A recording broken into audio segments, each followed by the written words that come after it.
le coup de marteau.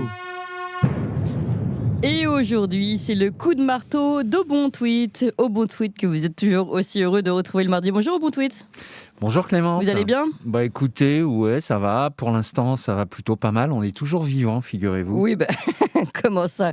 Évidemment qu'on est toujours vivant. Pourquoi vous dites ça ? Parce que vous savez qu'hier, c'était l'éclipse solaire aux États-Unis et il y a une petite brochette de malades mentaux qui ont décidé de profiter de l'occasion pour activer l'accélérateur de particules du CERN à Genève, juste à ce moment-là. Oui, alors j'ai lu ça, mais à vrai dire, j'ai pas tout compris. Alors, ils ont fait ça pourquoi, à votre avis ? Alors officiellement, c'était pour trouver cette fameuse matière noire qu'on cherche d'ailleurs depuis des décennies sans jamais la trouver. Mais dans les milieux complotistes, que je fréquente assidûment, vous savez, Pareil. il se murmure des explications différentes. Et vous savez que moi, j'ai l'oreille qui traîne systématiquement justement dans ces milieux complotistes, surtout que maintenant, je connais plein de monde. Oui, mais c'est très intéressant ça. Dites-nous en plus. Eh bien, alors, on va pas embêter vos auditeurs avec ces bruits de couloir, mais quand même, réactiver ce truc qu'on n'a pas touché depuis plusieurs années, le lancer à pleine puissance exactement au moment de l'éclipse solaire, il n'y a que les débiles pour y voir une coïncidence. Dites-nous vraiment ce que vous savez. Non, franchement, c'est pas une bonne idée.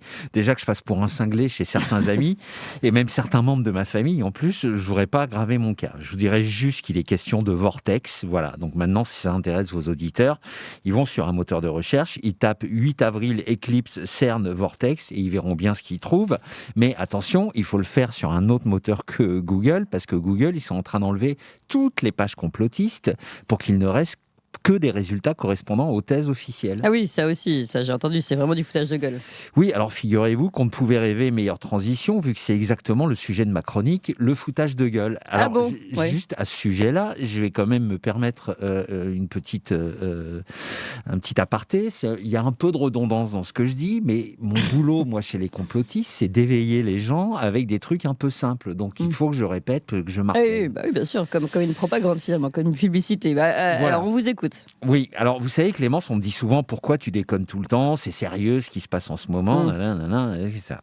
Alors oui, en effet, c'est vrai, mais nos petits représentants politiques sont tellement grotesques que je ne fais que mettre en lumière leur ridicule. C'est d'ailleurs un peu devenu ma marque de fabrique et je les ramène à leur véritable condition, c'est d'absurdes petits pantins mettant en application des trucs qui, bien souvent d'ailleurs, dépassent largement leurs limites de compétences et dont le seul talent consiste à nous faire passer pour des avancées progressistes pour le bien de l'humanité, des grosses enculades voulues par des gens extrêmement malveillants, et je pèse mes mots, ma chère Clémence. C'est très pesé, en effet.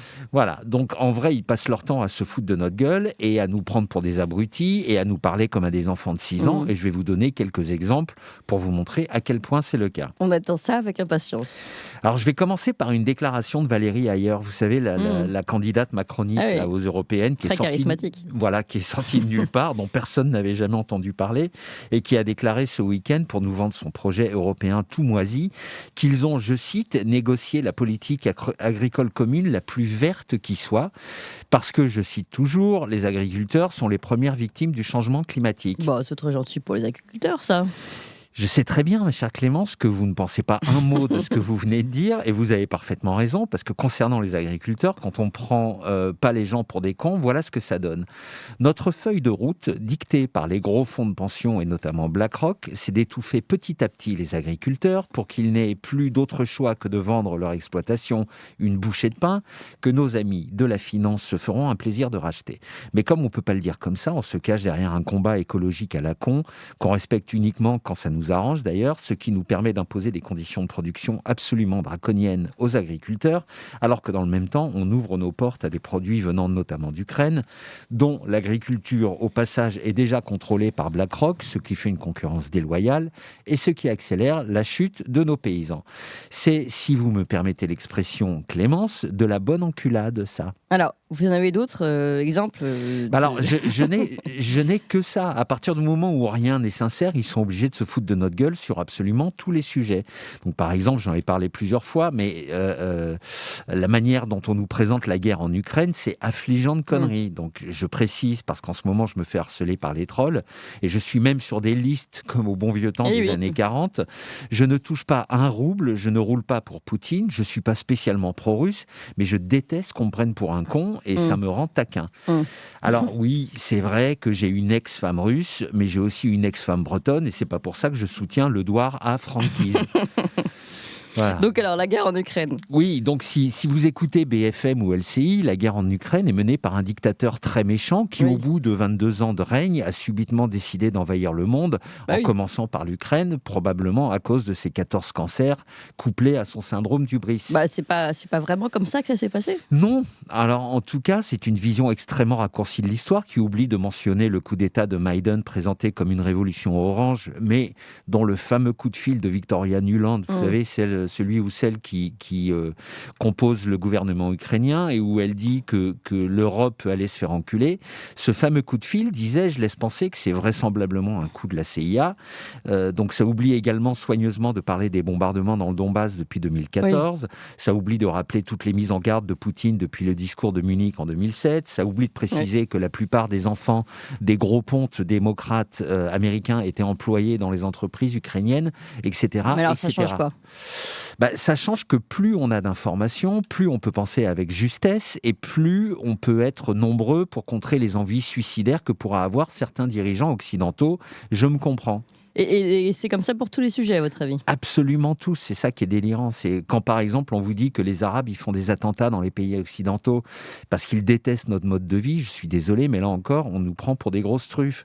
Il n'y a jamais eu un seul journaliste mainstream qui vous explique que Hillary Clinton a avoué avoir fait partie des créateurs de Al-Qaïda et même de Daesh, ce qui change absolument tout. Attendez, qu'est-ce que vous voulez dire ?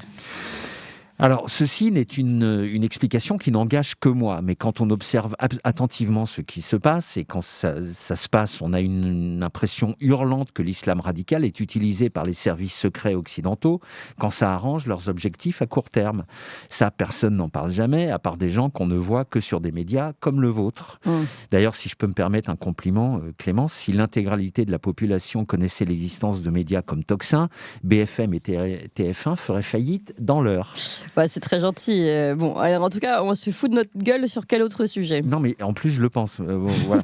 Donc, et oui, il y en a un qui est super fort sur ce sujet, c'est Bruno Le Maire, dans le foutage de gueule. C'est le meilleur. Lui, il accumule les résultats de merde. Vraiment, personne ne peut dire l'inverse. Et il passe son temps à intervenir sur les plateaux télé pour dire à quel point la France est bien gérée et à quel point il est content de lui. Oui, mais lui, j'ai quand même l'impression que vous lui en voulez un peu particulièrement. Il y a de quoi, Clémence. L'autre jour, j'ai vu passer une interview de lui disant que la dette française est rachetée sur les marchés financiers. Et ça, c'est une excellente nouvelle parce que ça veut dire que la France est tellement bien gérée qu'elle est attractive et que les marchés lui font confiance. Et c'est pas ça, c'est pas le cas. Non, d'ailleurs, c'est votre collaborateur Guy de Lafortelle qui l'a rappelé l'autre jour. La dette française est rachetée essentiellement par BlackRock. Alors, ça a l'air positif comme ça parce qu'on trouve quelqu'un pour nous la racheter. Oui. Mais c'est aussi extraordinairement dangereux parce que le jour où BlackRock décidera de s'en débarrasser, la France coulera instantanément, mais sur le champ. Donc, non seulement la France est mal gérée, mais son destin ne dépend plus d'elle. Et moi, je trouve ça totalement irresponsable. Et le pire, c'est qu'il ose dire qu'il protège les Français. Oui, c'est quand même embêtant de se faire foutre de notre gueule comme ça sur tous les sujets. Alors, le summum, le climax, ça a été l'épisode Covid quand même. Là, on a eu droit à un festival. Vous vous souvenez quand Véran a fait sa petite crise de nerfs à l'Assemblée en criant « Allez voir dans les hôpitaux, allez voir dans les hôpitaux » pour justifier toutes les mesures liberticides. Et en fait, ce qu'il oubliait de dire, c'est qu'il y avait très peu d'hôpitaux qui étaient concernés par le Covid. Alors oui, tous ces hôpitaux étaient pleins de personnes en réanimation, mais dans les autres, c'était tellement calme que les mecs faisaient des flash mobs pour tromper l'ennui. Donc, je vous passe évidemment toutes les interventions de Jean Castex avec ses assis, debout, couchés, donne la papate, mange pas de chips dans le train. Ah oui, etc. c'est vrai, lui, on l'avait oublié presque.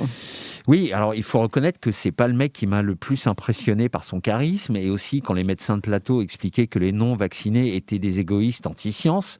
Non, connard, les non-vaccinés sont juste des gens qui se sont demandé pourquoi on voulait absolument forcer une vaccination généralisée pour une maladie qui était dangereuse uniquement pour quelques personnes âgées en mauvaise santé. Alors, qu'est-ce que vous conseillez aux gens ? Parce qu'il faut toujours finir par ça dans vos chroniques. Oui, non, mais voilà. Donc, on nous donne toujours des explications extrêmement simplistes et la plupart des gens s'en contentent. Donc, mon conseil, c'est quand c'est simple, c'est systématiquement qu'on se fout de votre gueule.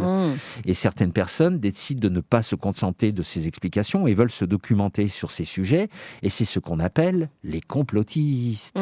D'accord. Merci beaucoup au bon tweet et à Dans ce mètre. Donc, ça veut dire que finalement, Emmanuel Macron, qui est James Bond, comme dit Ala Poédie, c'est pas vrai. Non, c'est ça qui est dingue. C'est Ala Poédie, c'est foutu de notre gueule. Ah non, mais là, faut dire qu'elle a fait fort. Merci beaucoup au bon tweet. Merci Clémence.